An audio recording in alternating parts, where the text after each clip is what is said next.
예, 존경하는 창원 특례 시민 여러분, 김익원 의장님을 비롯한 선배 동료 의원 여러분, 그리고 홍남표 시장님과 관계 공무원 여러분 반갑습니다. 건설예약농림위원회 더불어민주당 박혜정 의원입니다.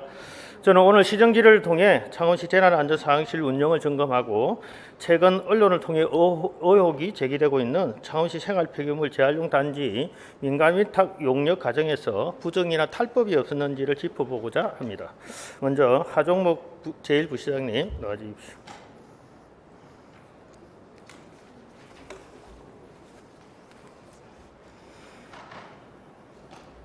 네. 네, 부장님 반갑습니다. 네. 예, 수고 많으시죠? 네. 창원시 관내 배수펌프장 원내 제어 시스템이 미설치된 곳이 현재 2곳이고요. 지하도 진입 차단 시설 예산이 아직 미확보된 곳이 2곳이 있는데요. 도서관 대책 마련이 필요할 것 같습니다. 계획을 말씀해 주십시오. 네. 배수펌프장 말씀하신 바와 같이 총 17개가 있는데 정확하게 말씀드리면 16군데가 설치되어 있고 한 군데 팔룡동에 있는 이제 배수장에 이제 원격 제어가 설치되지 않았고요. 한 군데 호계 쪽에 내서 쪽에 있는 호계는 펌프가 3개인데 그중에 2개 큰 거 2개는 이제 설치가 원격 제어가 되는데 한 개 작은 거 1개가 되지 않는다 이렇게 말씀드리고요. 말씀하신 대로 이제 돈이 들어가는 문제인데 제가 이번에 그 재난안전특교 행안부에 신청해서 받아가지고 바로 조치할 그럴 계획으로 있습니다. 네, 네. 좀 잘 챙겨주시면 좋겠고요. 네, 그렇게 하겠습니다. 네, 재난안전관리기본법 제18조에 따라서 지자체는 재난안전상황실을 설치 운영해야 하는데 우리 시는 현재 1인 단직제로 운영하고 있습니다. 향후 어떻게 할 것인지 설명 부탁드립니다. 네, 잘 아시는 바와 같이 저희 별관 1별관 3층에 재난안전상황실 공간이 마련되어 있고요. 말씀하신 바와 같이 현재는 그 안전총괄 담당관하고 재난 담당관 두 부서에서 한 명씩 주말과 야간에 24시간 순번제로 당직제로 그렇게 상황실을 운영하고 있고요. 상황실에는 그 금방 말씀하신 법령에 따르면 여러 가지 시스템도 갖추고 있어야 되고 전담 인력도 두도록 하고 있습니다. 그래서 저희 시스템은 뭐 여러 가지 NDMS나 그리고 시민들한테 바로 이제 문자를 보낼 수 있는 그런 시스템, 그리고 CCTV 관제 영상을 현장에서 바로 볼 수 있는 그런 시스템도 갖춰져 있고, 도나 중앙행정부처, 그 소방이나 경찰관들과 직접 바로 통신을 주고받을 수 있는 PSLT란 통신 장비도 갖추고 있다는 말씀을 드리겠습니다. 네, 우리 시스템은 잘 갖춰져 있는 것 같아요. 저도 가보면. 그런데 문제는 이제 그것을 운영하는 전담 인력이 현재 안 돼 있어요. 확보도 안 돼 있고. 그래서 당직제로 하다 보니까 사실상 한 명이 당직하면서 그 많은 사항들 체크하고 또 재난 문자를 발송하고 하는데 에러가 발생할 수밖에 없습니다. 그래서 조속하게 전담 인력이 확보될 수 있도록 잘 좀 해주시고요. 지금 현재 네. 재난 방재 안전직이 3명밖에 없죠. 3명밖에 없는데 네. 이분들의 충원 문제나 또 사기 진작 쪽도 좀 필요할 것 같아요. 이런 것도 좀 챙겨주시면 좋겠습니다. 네, 그렇게 하겠습니다. 예. 향후 기후 이변으로 인한 집중호우들이 앞으로 계속 빈발할 것으로 예상되고요. 저번에 부시장님께서 우수관로 저루조 등 시설물 규모에 대한 적정성 점검을 통해서 시설물 재정비 작업을 시행할 것이라고 발표한 것을 제가 들었습니다. 네. 잘하셨고요. 그렇게. 창원시의 지금 시설물 설계 기준을 상향해야 된다고 보는데 거기에 대해서는 어떤 생각을 갖고 있고 계획을 좀 말씀해 주시겠습니까?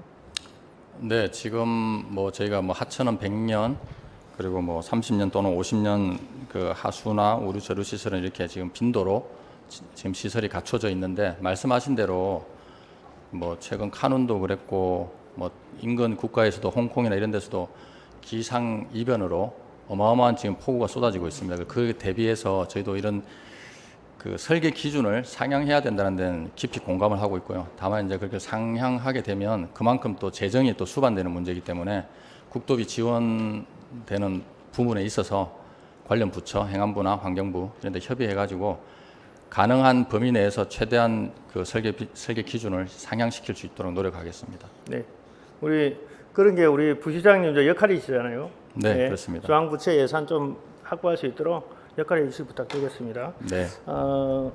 최근 검찰의 압수수색 등으로 우리 시가 여러 어려움에 직면해 있습니다. 제1부시장님께서 재난 대응에 한치의 흐트러짐이 없도록 중심을 잘 잡아주시기를 당부드리겠습니다. 네. 시민의 안전을 가장 우선적으로 생각을 하겠습니다. 네. 네, 답변 감사합니다. 네.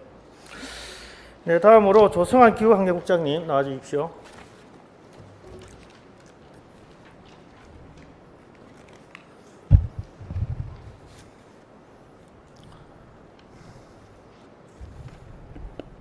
네, 국장님 수고 많으십니다. 네, 반갑습니다. 커피박을 생활 폐기물로 처리하고 있을 텐데 하루 우리가 지금 커피박 폐기물 양이 창원시에 얼마 정도 되는지 알고 계십니까? 네, 답변드리겠습니다. 현재 우리 시에는 업소당 하루 평균 3kg의 커피박이 배출되고 있으며 우리 시에 등록된 커피숍은 1,905개소입니다. 이런 기준에 따라 보면 전체 하루 평균 5,175kg, 연간 2,085톤의 커피박이 발생하고 있는 것으로 파악이 되고 있습니다. 네, 어마어마한 물량이 지금 쏟아지고 있습니다. 이것이 그 생활 폐기물로 처리되는 과정에서 많은 온실가스가 발생되고 있죠. 그거 잘 알고 계시죠? 예, 축사 악취를 저감하기 위한 커피박을 미생물로 처리하면 축사의 그 악취라든지 여러 가지 또 축사로 인한 민원 해소를 한꺼번에 다 해결할 수가 있습니다. 또 예산 절감도 할 수 있고요. 또 이런 커피박에다가 미생물을 처리해서 깔집으로 사용하는 실증 사업을 경북 보건환경연구원에서 이미 한 적이 있습니다. 그런데 이것을 하려고 하니까 지금 현재 폐기물관리법에서 시행규칙에 수분 함량을 20% 이하로 해야 된다는 제한 조건이 있습니다. 그것 때문에 집행부에서 시행에 어려움이 있다는 이야기들을 하고 있습니다. 그래서 이와 관련해서 우리 환경부에 적극적으로 행정질의, 건의, 사전 컨설팅 요청 등을 통해서 시범사업 인정 노력이 필요하다고 하는데 견해를 좀 부탁드리겠습니다. 네, 답변드리겠습니다. 커피박의 수분 함량은 50%에서 60%. 이 정도 함수 상태에서는 세균이나 곰팡이가 생기기 쉬워 폐기물관리법에서는 커피박의 수분 함량을 20% 이하로 탈수 건조한 후 재활용해야 한다고 규정하고 있습니다. 의원님의 질문과 같이 커피박의 수분 함량을 낮추는 건조 과정에 어려움이 있다는 점을 충분히 고려하여 소관중앙부처인 환경부에 커피 찌꺼기에 재활용 가능한 수분 함량 기준을 완화하는 내용을 건의토록 하겠으며 우리 자원순환과에서도 환경부 시범사업 건의 및 건의와 참여 등 다양한 재활용 방안을 적극 강구토록 하겠습니다. 네, 감사합니다. 적극 행정으로 커피박 재활용 사업이 잘 시행될 수 있도록 노력해 주시기를 부탁드리겠습니다. 네, 자료화면 띄워주십시오. 예, 창원시 생활 폐기물 재활용 처리 단지 종합단지 전갱입니다. 국장님 질문 드리겠습니다. 사실관계를 중심으로 짧게 답변해 주시면 되겠습니다. 재활용 단지 운영을 민간이 위탁하고 계시는 거 맞죠? 네, 맞습니다. 예, 현재 수탁하고 있는 회사가 어딘가요?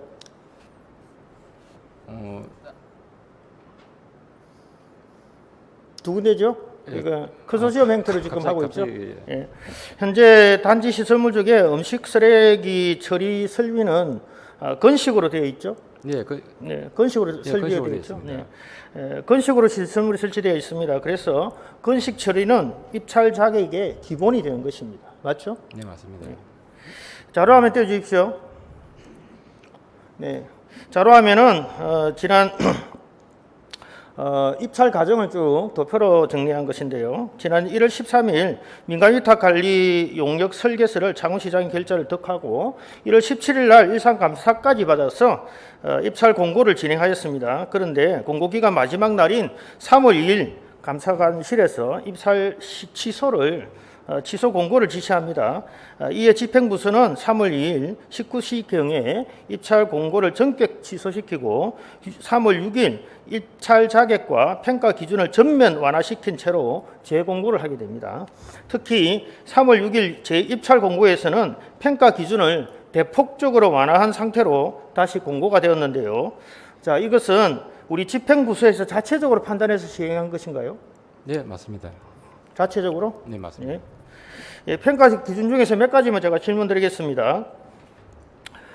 재활용 선별률을 당초 60%에서 50%로 만적 기준을 바뀌었어요. 2020년 입찰에서는 재활용 선별률이 어떻게 됐는지 알고 계신가요, 혹시? 그때는 63% 정도. 재활용 입찰에서는 만점 기준을 53%로 제시를 했고 평균 선별률이 지금 어떻게 되는지 알고 계세요? 60% 예, 60% 정도 되는 거 맞습니다. 예, 현재 지금 재활용 평균 선별률이 60% 정도 진행이 되고 있습니다. 이름에도 재활용 선별률을 현재 평균치 그 선별률보다 미치지 못하는 50%로 만점을 완화했습니다. 이거 왜 그렇겠습니까? 상식적으로 보면 입찰을 하는데 현재 평균치 정도는 목표치를 줘야 되는데 이게 50% 낮췄단 말이죠. 예, 답변드리겠습니다.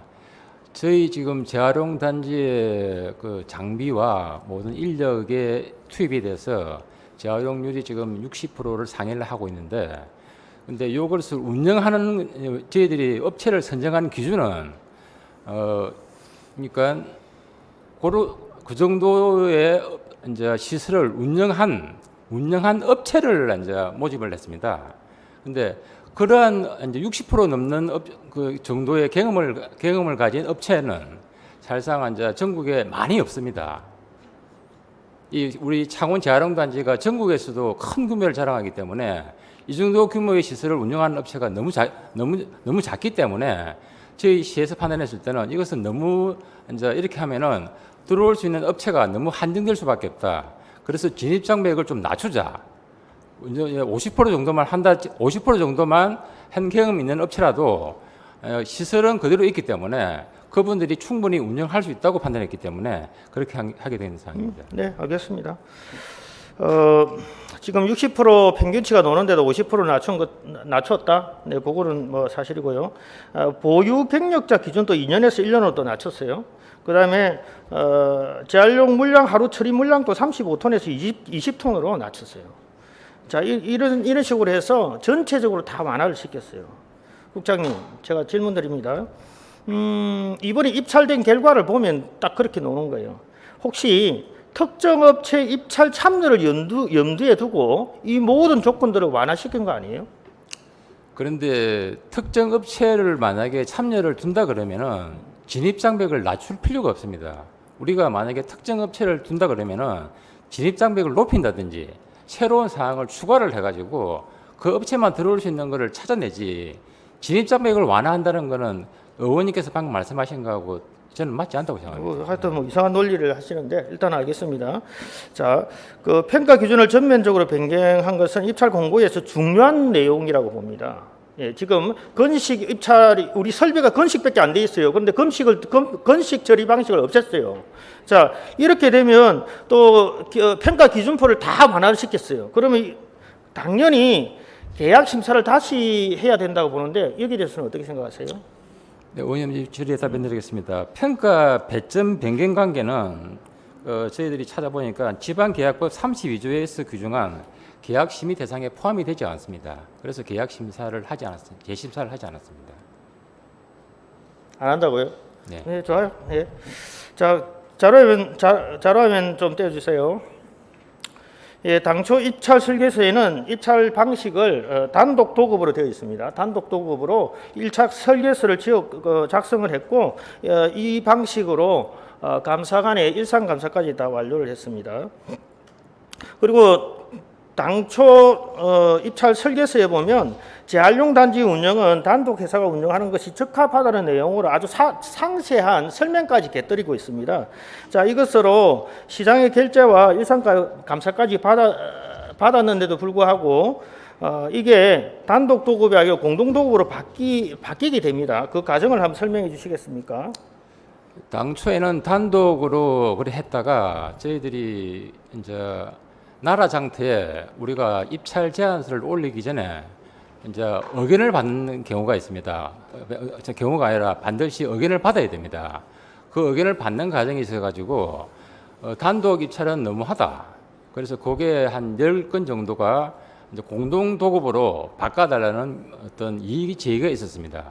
그래서 저희들이 판단했을 때 단독으로 하는 것보다는 어쨌든 지역 업체가 같이 지금 사실 앞에까지 보면은 그 서울에 소재한 업체가 했기 때문에 지역 업체가 가입하는 것도 우리 지역 경제 활성화와 그다음에 모든 면에 있어 가지고 좋다고 생각해 가지고 공동 입찰로 변경하게 되었습니다. 네.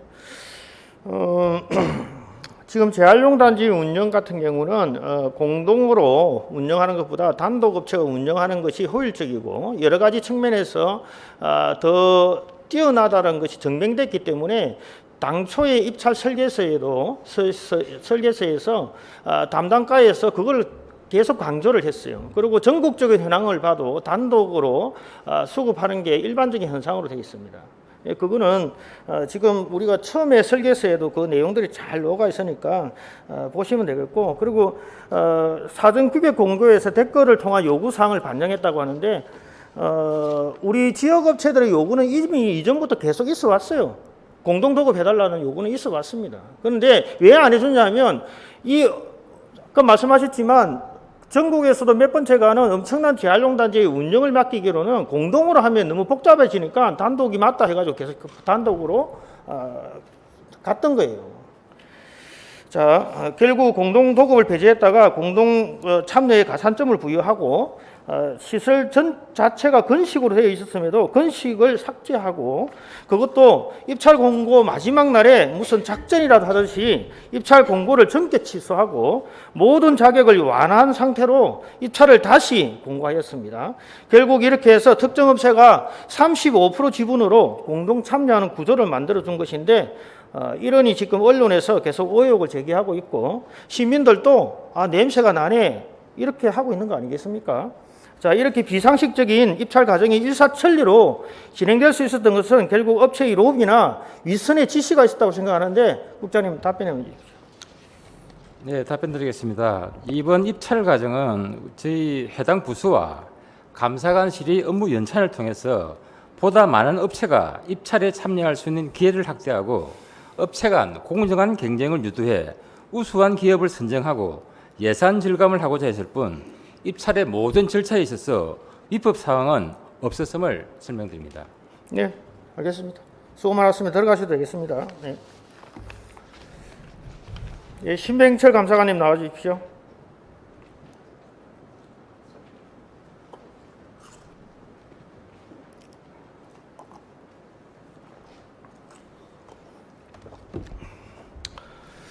감사관님 반갑습니다. 네, 반갑습니다. 예, 저랑 처음이죠? 예, 처음입니다. 예. 본 질의에 들어가기 전에 먼저 용어의 정의에 대해서 한번 묻고자 합니다. 화면 한번 띄워주십시오. 감사관님, 월권 행위란 어떤 뜻인가요? 일단 권한이나 부여된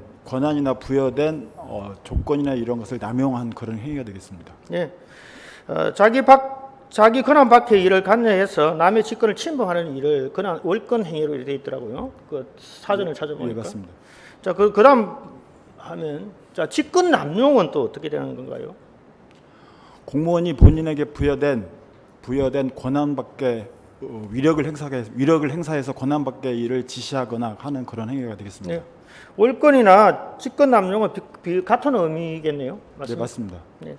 다음 화면요. 공무원이 직권 남용을 하면 어떻게 되는 거예요? 이건 형법에 나오는 용어입니다. 네. 그래서 직권남용과 관련된 죄가 되겠습니다. 네.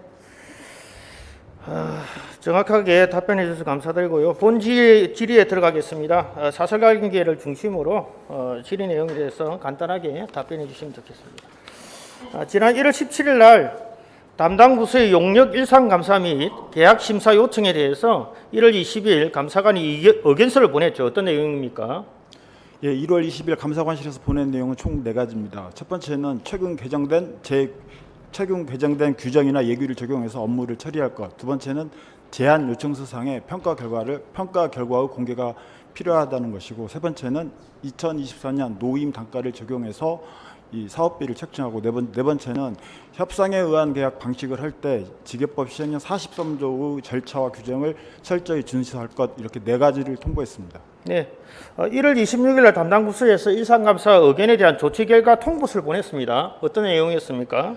저희가 1월 20일 날 보낸 4가지 권고 사항에 대해서 담당 과에서 제안 요청서 평가 결과를 공개했다는 취지와 협상에 의한 계약 2024년 노임 단가를 제공했다는 그런 취지를 수용하겠다는 취지로 저희가 문서를 수신했습니다. 네. 정상적으로 일상감사를 받아서 사업부서에서는 그 내용대로 다 조치를 이행했다. 자, 이렇게 해서 이제 입찰 공고 나겠다는 것을 통보한 거죠. 네, 맞습니다. 예, 정상적으로 진행된 거예요. 자, 감사실은 일상감사 결과를 뒤집기 위해서 사전 컨설팅이라는 것을 들고 나왔어요. 그 사전 컨설팅은 도대체 어떤 근거에서 시행을 하게 되었고 언제 어떻게 진행되는지 답변 부탁합니다. 예, 그 부분에 있어서는 좀 더 시간을 할애해 주시면 제가 바로 말씀드리겠습니다. 네, 말씀하세요. 네. 1월 20일 날 저희가 사전 컨설팅을 통보했고 1월 26일 날 해당 부서에서 수용하겠다는 취지로 왔고 2월 17일 날 해당 부서에서 공고를 했습니다. 그런데 이제 2월 25일에서 30일 사이에 담당 부서 관리자가 특정 업체를 밀어준다는 의혹에 저희가 제보를 받아서 그렇다고 한다면 특정 업체를 밀어준다는 제보는 심증일 뿐 증거가 없으니까 그러면 제가 해당 공고문부터 다 한번 스크린을 시작했습니다. 그래서 제가 해당 공고문에 보면 사망의 입찰 조건, 입찰 참가 자격 중에 음식물류 폐기물 처리 실적, 사료화가 건식화하고 습식화가 있는데 그것을 사료화로 하는 것은 지방자치단체 입찰 및 계약 집행 기준에서 가장 금지돼야 할 특정 실적, 특정 규격으로 제한했기 때문에 그 부분에서 담당 관리자에게 이건 맞지 않다라고 제가 불러서 유선을 통보했고 그날이 3월 2일 14시 16시 경이었습니다. 그래서 담당 관리자에게 제가 제시한 이런 지적한 것이 흠결이 있는지 회계 관련 박사나 또는 감사원 출신 등에게 자문을 구하라고 했고 이후 한 17시경에 와서 저희 의견이 맞다고 해서 공고를 내리고 다시 하겠다고 해당 관리자에게 제가 직접 듣고 그래서 저희가 시간이 급해서 당일 컨설팅 형태로 문서를 보낸 것입니다. 그게 전부고 이에 대해서 3월 4일 날 지금 5, 6, 7 보도가 된 해당 언론 취재분께 제가 저희 사무실로 불러서 2월 26일부터 3월 20일까지 있었던 일을 제가 조목조목 분명히 설명을 해드렸는데도 불구하고 그런 부분을 반영한 채 지금 보도가 된 것입니다. 네. 자, 첫 번째 컨설팅 이제 우리가 보내서 건식하고 삭제해라 그걸 설명하신 거잖아요 지금. 맞습니다. 맞죠? 예, 뭐 잘했습니다. 네, 뭐 충분히 그럴 수도 있다고 봐요. 자, 그러면 지금 우리 컨설팅이라 하면 우리가 행자부에 사전 컨설팅 감사 운영에 관한 규정이 있습니다. 잘 아시죠? 예, 맞습니다. 예, 시도지사가 행자부 장관한테 이게 규제 문제나 이런 게 있으니까 적극 행정하는데도 뭐 문제가 있으니까 이거 사전 컨설팅 해달라고 이렇게 이야기하는 거죠. 예, 통상적으로 그렇습니다. 그리고 지자체에서도 자체적으로 사전 컨설팅 감사 규칙을 두고 있는 데도 있어요. 찾아보니까. 맞습니다. 그런 부서들은 다 어떠냐면은 보통 사업부서에서 이게 적극 행정하는데 좀 문제가 있으니까 컨설팅 해달라고 올리는 거예요. 맞죠? 맞습니다. 예, 지금 우리 그러면 이와 관련해서 우리 사업부서에서 컨설팅 해달라는 요청이 있었습니까? 없었습니다. 없었죠? 맞습니다. 네. 그러면 우리 창원시 자체감사 규칙 8번 좀 떼어주세요. 창원시 자체감사 규칙을 살펴보면 우리 사전 컨설팅을 설치한다는 내용이 어디에도 없어요. 도대체 어떻게 된 겁니까? 저희가 의원님께서 말씀하신 것처럼 저희 자체 사전 컨설팅 제도는 없습니다. 그래서 저희가 이거란 것은 공관법 23도 적극 행정 일환으로 당시 제가 스스로 공고문을 보고 문제점을 파악했고 그다음에 해당 과에 이런 문제점이 있다고 고지를 했었을 때 해당 과에서 그러면 근거가 되는 공문을 달라고 해서 저희가 약식, 컨설팅이라는 게 원래 자문 형태니까 약식 형태로 해서 공문을 보낸 것입니다. 그래서 의원님께서 말씀하신 것처럼 정상적인 그런 컨설팅 제도 절차를 다 인용한 게 아니라 저희가 스스로 흠결을 찾아내서 통보하는 그런 형태가 되겠습니다. 그러니까요. 제도도 없는 사전 컨설팅을 이용해서 사업부서에서 정상적인 입찰까지 다 끝난 것을 입찰 공고 마지막 날 컨설팅 결과 통보라는 감사관의 공문으로 해서 이 모든 것을 다 뒤바꿔 놨단 말이에요. 자, 자료화면 9번 좀 떼주세요. 이와 관련해서 KBS 보도에 저번에 잠깐 나왔는데 감사관실에서는 집행부서에 어떤 지시를 하지 않았다고 했어요. 전체적으로 평가 기준을 완화시키는데 이런 것은 우리는 모르고 사업부서에 했다 이렇게 말한 적 있죠. 저희가 사업부서에 통보하는 것은 평가위원을 추가하는 게 아니라 평가위원 풀 80명을 새로 구성해서 공정하게 하라. 그래서 평가위원을 추가하라는 통보가 아니라 평가위원 풀 80명 모집단을 새로 구성해서 추가해라. 공정하게 하라 이런 취지입니다. 그래서 평가위원을 추가하라 그것은 사실과 다릅니다. 그거 말고는 보낸 게 없죠. 지시한 게 없죠. 예, 당연히 없습니다. 네. 자료화면 보내주십시오. 감사관 3018호 공문입니다. 이 내용은 뭐냐면 제목이 되어 있어요. 컨설팅 추가 의견 통보라고 되어 있습니다. 이 내용에 덧붙임으로 하나하나 평가 기준을 다 설계해서 다 보내줬습니다. 감사관이 방금 계속 거짓말을 몇 번이나 했어요. 그거 말고는 첫 번째 보낸 컨설팅 통보 말고는 보낸 적이 없다 했어요. 그런데 이런 식으로 설계를 다 해가고 보냈습니다. 저희가 두 번 보냈습니다. 3월 2일과 3월 6일 두 차례 그리고 보냈습니다. 3월 6일 보냈어요. 그거 보낸 적이 없다 했잖아요, 금방. 3월 6일 보낸 저 컨설팅 내용도 아까 제가 말씀드린 지방자치단체를 하는 입찰 및 계약 집행기 중 제1항 나장에 있는 평가위원 풀 이런 부분을 반영해서 추가로 공정하게 하라고 보낸 것입니다. 저게 보면 평가 기준을 하나 다 설계를 다 했어요. 저기 고스란히 담겨서 제2차 공고에 다 실리게 나간 거예요. 그래서 평가 기준이 확 다 낮춰진 거예요. 감사관이 일일이 다 씻겠습니다. 자, 자료화면 보내주십시오.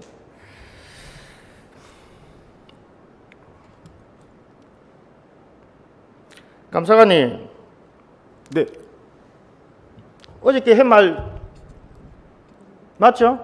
예 맞습니다. 감사관은 문제점을 밝혀내지만 방안을 제시하지 않는다. 방안을 강구하는 것은 갑 사학 부수에서 하는 것이다. 방안을 제시하는 것은 월권 행위다라고 분명히 말을 했습니다. 인정하죠? 예 맞습니다. 자, 그러면 집행부서에서 정상적인 절차에 의해서 입찰을 진행했고 제안서를 접수받기 하루 전날 감사관실에서 입찰 공고를 취소시키는 지시를 하고 평가 기준 항목까지도 세세하게 설계를 해서 3월 6일 날 또 보내주고 자, 이거 월권 행위 한 거 맞죠?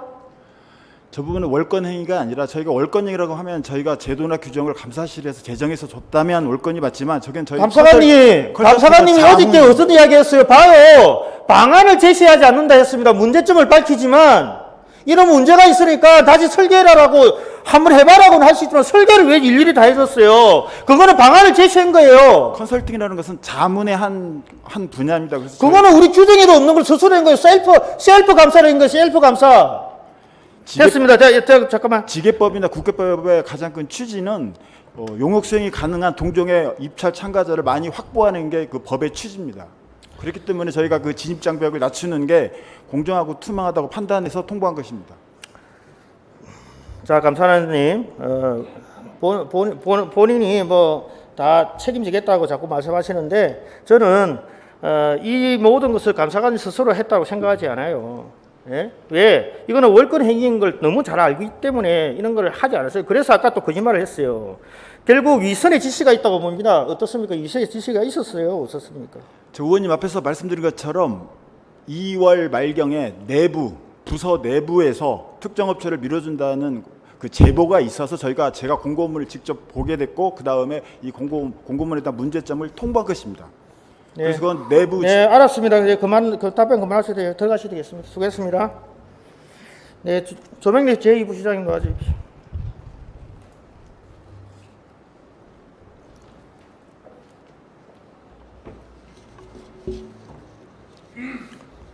네, 부장님 수고 많으십니다. 예.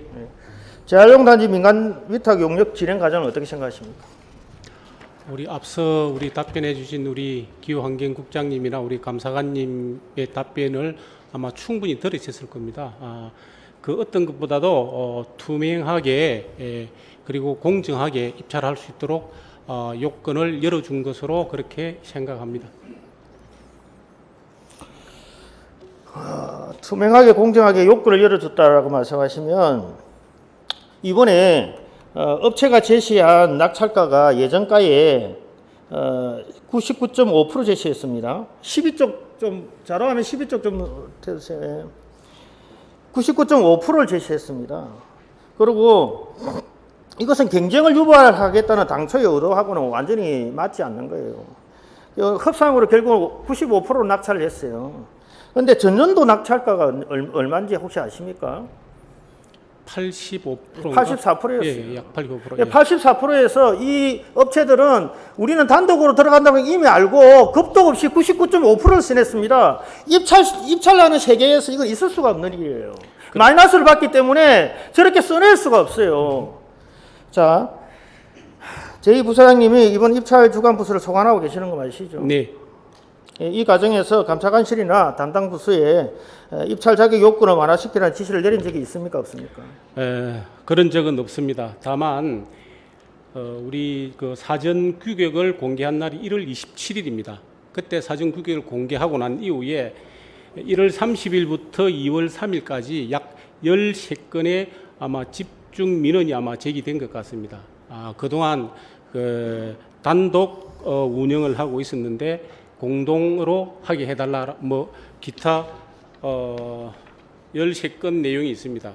그런 가운데에 아마 담당 부서에서 이런 민원이 제기됩니다 라고 저한테 보고를 왔길래 이 부분은 시장님한테 말씀을 드리고 추가적으로 진행을 하는 게 좋겠다라고 한 게 제 답니다.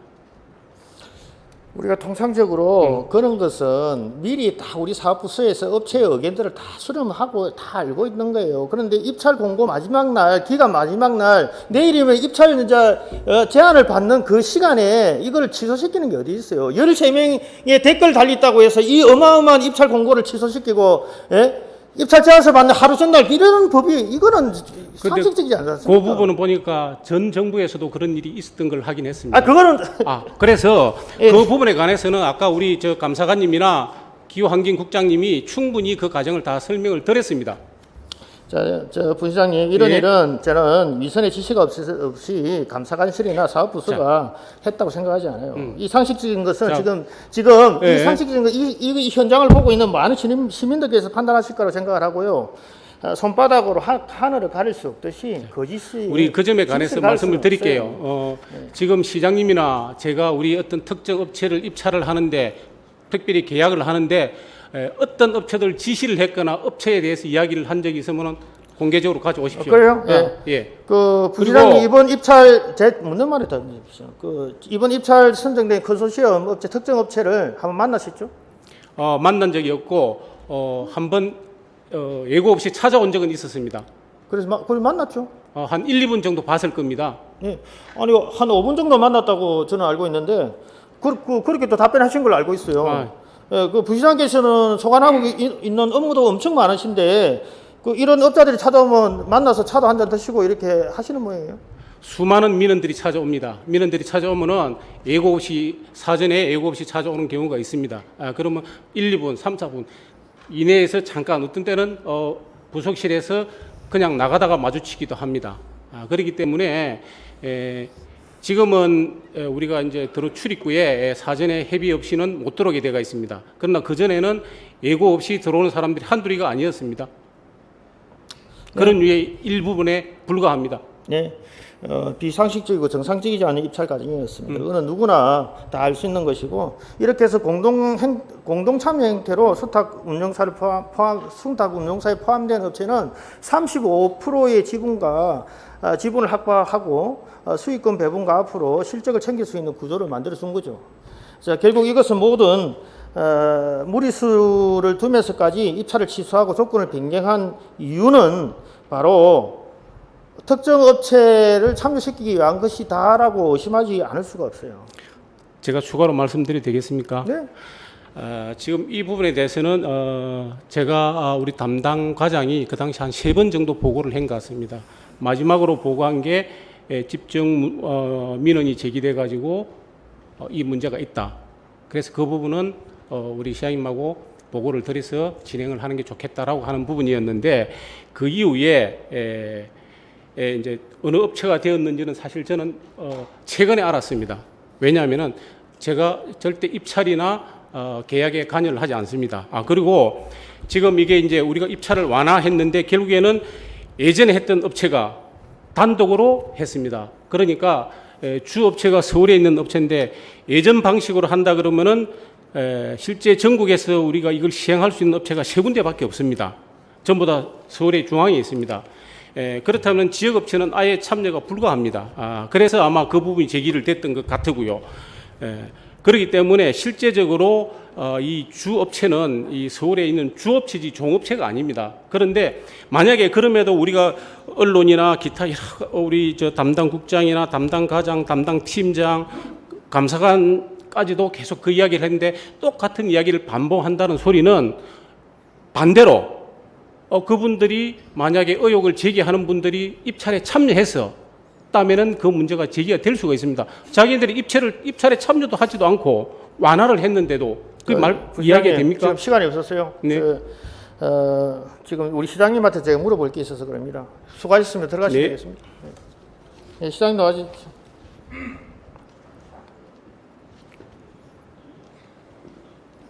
네, 시장님 수고 많으십니다. 네. 시장님 도대체 어떻게 된 것입니까? 한번 중앙부처에서도 계셨고 이런 입찰 과정을 잘 아실 텐데 어떻습니까? 예, 그 부당한 어떤 장벽을 만들어서 특정 업체에게 유리하게 하는 것은 정말 문제가 있습니다. 그래서 이번 건도 아까 우리 감사관이 여러 가지 일이 했습니다만은 사전에 감사가 사후에 어떤 일이 발견되는 것보다는 사전에 예방 감사를 하는 게 굉장히 중요합니다. 그런 과정에서 여러 가지 일이 있었던 것 같고요. 그 집행 자체는 해당 과하고 구하고 아마 감사관실에서 사전에 이제 컨설팅하는 그런 식으로 이루어진 걸로 알고 있습니다. 네. 그 일상 감사가 아니라 그런 거예요. 사전에 들여다보는 거예요. 그렇습니다. 그 입찰하기 전에 그 다들 일상 감사해서 아무 문제가 없다고 했어요. 그런데 또 문제를 삼았다 이거지. 일상 감사라는 게 그래서도 감사관을 총 행기 한 5년 정도 됩니다. 일상 감사가 모든 것을 다 책임을 다 져서 하는 건 아니고 하다 보면 또 미처 챙기지도 못한 게 그 뒤에 사후에도 나옵니다. 그때마다 그에 대한 예방 조치를 취해서 사후에 일이 발생되지 않게 하는 게 더 중요한 거지. 한 번 했다고 해가지고 두 번 몰아라는 그런 법은 없습니다. 예. 시장님, 더구나 이번 이 위탁업체 선정 과정에는 또 어마어마한 또 문제가 있어요. 지금 제가 모르겠습니다. 여러 가지 의혹을 제기하고 있습니다만은 제가 여러 가지 보고받은 걸로 보면 그 공정한 절차에 따라서 다 나왔던 걸로 그렇게 지금 파악하고 있습니다. 공정한 절차를 거치지 않았다가 안 했어요. 볼까요? 폐기물 관리법 62조에 따라서 우리는 위탁을 하게 되죠. 그런데 우리 창원시 민간 위탁 관리에 관한 조례 제9조 10조 수탁 기간 선정 방법을 위반했습니다. 그렇지 않고요. 그게 두 가지가 있습니다. 일반 업무를 사무를 위탁하는 경우가 있고 또 우리 공유재산 행정재산에 대한 위탁이 있을 수 있는데 이번 건은 행정재산이 혼용돼 있는 그런 겁니다. 그 행안부의 그 여러 가지 그 가이드라인을 보면 그 사무와 일반 공유재산 행정재산에 대한 위탁이 혼용될 경우에는 조례가 우선하는 게 아니라 공유재산법에 먼저 우선해서 사업자를 선정하도록 되어 있기 때문에 그 절차를 밟았습니다. 그 뒤에 혼용되지 않을 경우에는 방금 말씀하신 그 조례를 따라가면 됩니다. 그래요? 네, 그렇습니다. 자료화면 부탁합니다. 13쪽 좀 부탁합니다. 자문 요청을 받았습니다. 혹시나 싶었어요. 공개 모집이라면 당연히 어떤 그것이 있더라도 예외적인 조항이 없으면 선정위원회를 거쳐야 한다고 됐고요. 만약에 이런 절차상의 하자가 문제가 있으면 중대 명백한 무효의 사유에 해당한다고 되어 있습니다. 이것은 지금 저하고 지금 잠깐만요. 저게 자문 요청이 어떤 교수 한 분의 의견 같은데 교수 한 분의 의견으로 어떻게 저거를 그 전부 대표성이 있다고 보겠습니까? 그 행안부에 나와 있는 가이드라인이 있습니다. 그 업무 편람을 보고 얘기하셔야 됩니다. 저기는 교수분이 뭘 알겠습니까? 미안한 얘기지만. 시장님, 예. 가이드라인은 법률을 우선하지 않아요. 아닙니다. 저 교수 자문보다는 행안부에서 나온 업무 편람이 훨씬 더 앞섭니다. 우선에 되어 있습니다. 예, 그거는 다음에 한번 집행부에서 알아보시고요. 요게 지금 업무 편람이라는 자료가 있기 때문에 다음에 한번 보시도록 하겠습니다. 예, 네, 어쨌든 간에 이 용역 과정에서 감사관실에서 용역 평가 기준까지 설계해서 사업부서로 전달했습니다. 이건 월권 행위이자 위법한 행위라고 생각합니다. 어떻습니까? 그거는 보는 각도에 그렇게 생각할 수 있겠습니다만은 저는 충분한 사전 예방 감사의 일환으로 그 사업부서에서 미처 발간하지 못했던 것을 자문해 줬다고 봅니다. 시장님, 지금 감사관이 위선의 지시도 없고 자기는 어떠한 감사관의 업무 중에 충분히 할 수 있는 일을 했다라고 자꾸 그러고 시장님도 그렇게 하시는데 제가 볼 때는 이 모든 것들을 시장님의 지시 없이는 또 제1부 시장님과 함께 상의하지 않고 않았다면 이렇게 벌어질 수가 없어요. 절대 그렇지 않고요. 실제 시장이라는 자리가 그렇게 뭐 집행 하나하나 시시콜콜한 데까지 어떠니 저떠니 이렇게 따지지 않고 저는 기본적으로 업무 위탁을 제가 지금 결제하고 있는 범위도 대폭 위임하도록 하고 있습니다. 근데 이게 돈이 많다 보니까 책임만 시장이 고스란히 지지 그 안에 구체적인 숫자에 대한 거라든지 이런 건 전혀 관여하지 않습니다.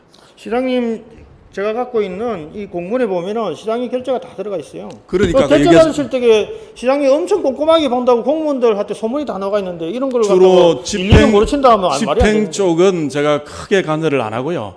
그 앞에 초기 단계에서는 기획 단계에 첫 단추를 끼는 데는 굉장히 많이 관여를 합니다. 이것도 이 방송을 보고 있는 우리 창원 시민들이 잘 판단하시겠죠? 네, 그렇습니다. 예. 그리고 네. 그 말씀에 대해서 시장님 책임지셔야 됩니다. 물론입니다. 예. 수고하셨습니다. 들어가십시오. 네. 예.